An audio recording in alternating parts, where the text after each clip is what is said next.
I recently faced my own worst nightmare.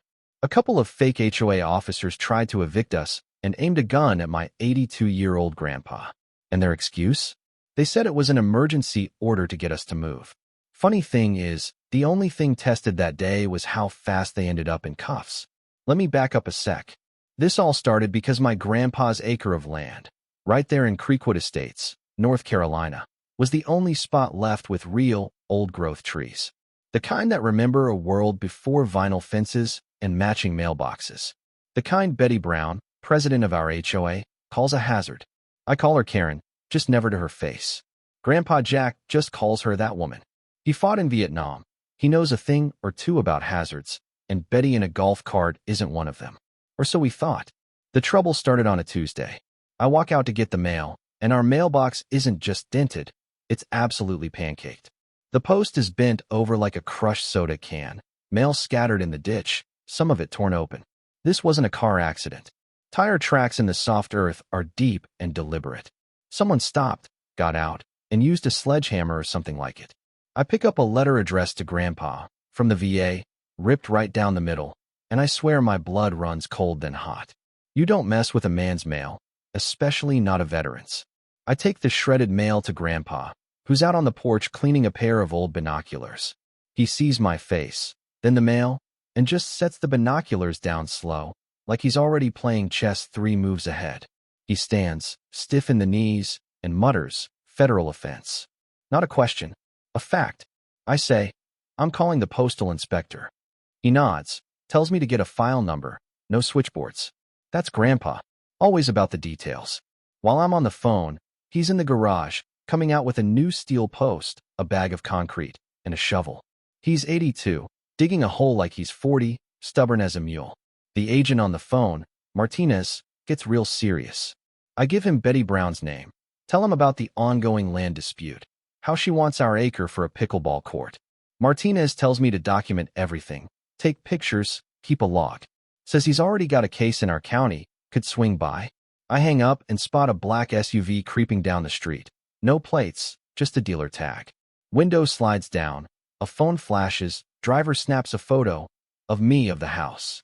Nice mailbox, he says, no humor, just ice. And rolls on. Grandpa, still digging, just says, they want you to flinch. Don't. That SUV was the escalation.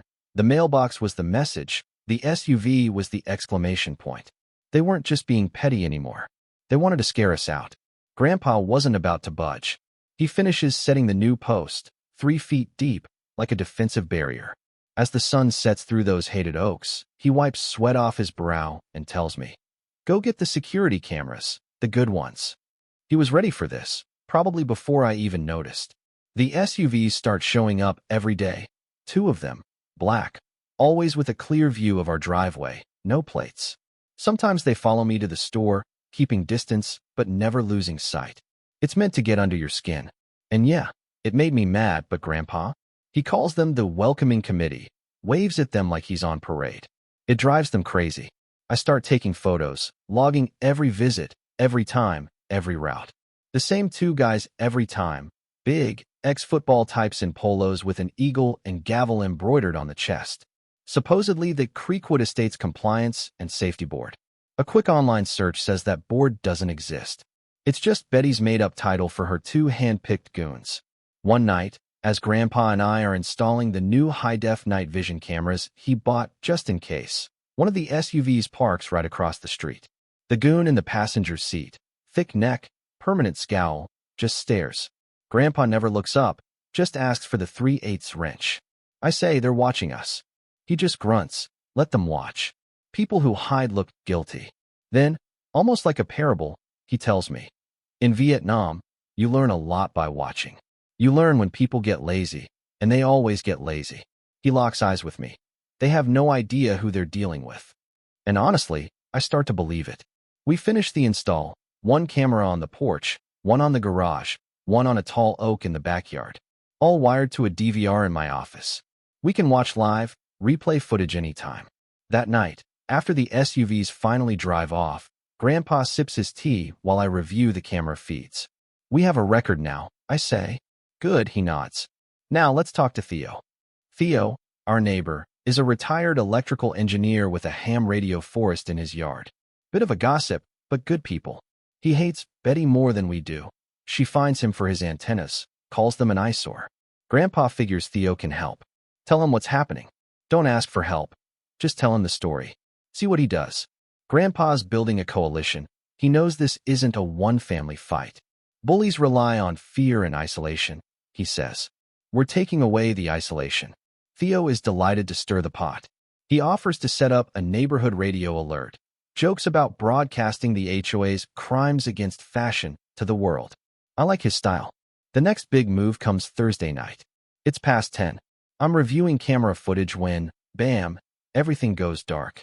Computer, lamp, clock, dead. I check the street. Only our house is blacked out. Even Betty's place is glowing like Vegas. I check the breaker box. Nothing. Grandpa shows up with a kerosene lamp. Tells me, check the water. Faucet coughs, spits, then nothing. They cut our power and water at the street. Grandpa's ready. He's got a water cooler filled up, extra lamps, batteries. Their pattern is predictable, he says. First, the mailbox. Then intimidation. Now, make the environment hostile. Cut off the essentials. Straight out of the old playbook. I call the power and water company, report the lines cut, mention our case number. Suddenly, I've got their attention. Then I see movement by the Oaks. I go outside, flashlight in hand. Catch the two goons digging a hole on our property, trying to plant a plastic-wrapped brick, contraband, or at least something that looks like it. They freeze in my light, then bolt, leaving their mess behind. I run inside, shaking. Grandpa just nods, tells me to check camera 3. We have the whole thing on video. The break-in, the digging, the planting, the escape. The sheriff's deputy arrives, sees the footage, calls backup and forensics. By morning, we've got flashing patrol cars, utility crews confirming our lines were cut, deputies dusting for prints, and evidence bagged and tagged. The fake compliance board has officially stepped in it. As the sun rises, police tape cordons off our backyard. A sheriff's car sits at the curb, a silent warning to would-be bullies. Our utilities are restored, but the peace is shattered. Then, at noon, another escalation, a piece of paper taped to our door. Emergency order of abatement and removal. It's pure legalese nonsense, complete with a forged county seal, fake ordinance number, and Betty's signature, plus a cosign from Markham, a made-up county compliance officer. It's laughably fake, but also serious. A forged legal order, trying to steal our home with a piece of printer paper. Grandpa reads it, smiles grimly, and calls it a gift. He points out the county seal is actually a pelican, not even native to our county. Call Martinez. Call the sheriff. Call Theo. Make coffee strong, he says. The plan? Cameras on. Porch clean. Smiles ready. Let them hang themselves. We contact every agency, postal inspector, sheriff, the state attorney general. The mood in the house shifts, no longer just defense. Now, we're feeding every agency a piece of the puzzle. Mail fraud, vandalism, impersonation, attempted framing. It's turning into a full-blown racketeering case against Betty and her compliance board. The abatement team shows up in white panel vans with that same stupid logo. For men, 2 goons from the SUV, and 2 more, one with a clipboard, Markham, the fake officer. They try to serve Grandpa with the order. We're ready. Porch camera rolling, phone recording, neighbors watching from their lawns. I call Markham out as a fraud, the county seal as a fake, his signature a forgery. One goon puts his hand on his gun. Grandpa stands, slow, calm, hands behind his back, but ready. He warns the man, take your hand off that weapon. You're on my property. Pull it, and you'll regret it. Tension crackles. The goon draws his weapon. Not at Grandpa yet, just holding it by his side as a threat. At that moment, from down the street, the sound of a siren cuts through. At the same time, Theo's voice booms over a speaker on our porch. We're live, Cal. The whole neighborhood is watching, and the cavalry's arrived.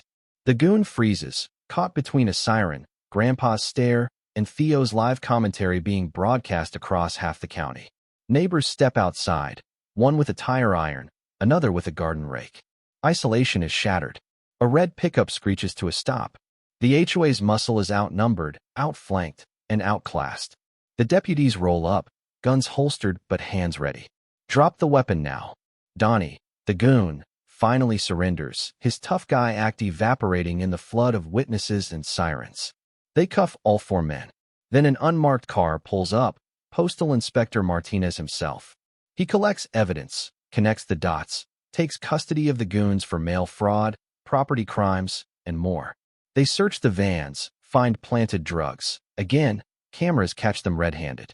Any last attempt at framing us falls apart in real time, under floodlights, with the neighborhood watching and laughing. But then, the twist, the HOA treasurer, Brenda, steps out clutching a manila envelope. She's got the real ledgers, proof Betty used HOA dues to pay these men, buy uniforms, weapons, and cover her tracks. She's been embezzling, cooking the books. All the evidence is here. The final nail. The crowd murmurs. Even the deputies look impressed. This isn't just harassment, it's organized crime. As all this unfolds, state investigators arrive. Highway Patrol, AG's office, the works. They roll straight up to Betty's house, now dark as a tomb. The state attorney general's agent knocks, then busts down her door. Betty comes out in cuffs, her reign of terror at Creekwood Estates over in front of the whole block. As they walk her down her driveway, past us, she screeches, "You ruined everything." Grandpa doesn't reply, just stands silent, an old soldier who's finally won his home front war.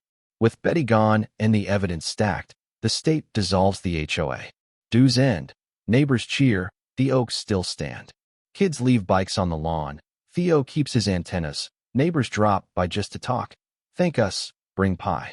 Grandpa looks at those trees and finally lets himself smile. Good people, just needed a reminder.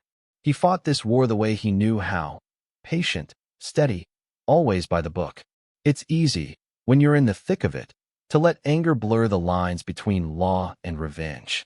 But Grandpa taught me, protect your home, protect your family, stand up to bullies. The sun sets warm on Creekwood for the first time in years. We're free. The neighborhood is a community again. And those oaks? Still standing. Proof you don't back down, not when you're in the right. So, you tell me, where do you draw the line between standing your ground and going too far? Drop your thoughts below. Ever dealt with an HOA nightmare? Is there such a thing as a good homeowners association? Let's hear your stories, because, trust me, there's always another chapter waiting.